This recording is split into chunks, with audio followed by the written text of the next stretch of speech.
রূপনারায়ণ নদীর টাটকা ইলিশ।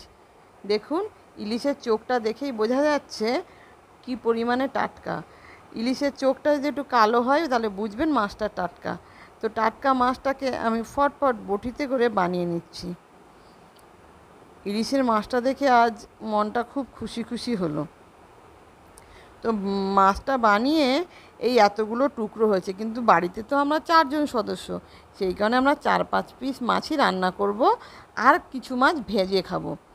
তো শিলে বাটা মশলা করে দিলাম, মশলা দিয়ে মাছগুলোকে নুন হলুদ মাখিয়ে রেখেছিলাম ওইটা দিয়ে ভালো করে মাখিয়ে দিলাম, একটু পেঁয়াজও পিষে নিলাম এবং তারপর মজা করে আজকে সরষে পোস্ত বাটা দিয়ে ইলিশ মাছটা রান্না করে নিলাম। কষিয়ে মাছ দিয়ে কটা চেরা কাঁচা লঙ্কা দিয়ে দিলাম। মাছ আমার রান্না রেডি।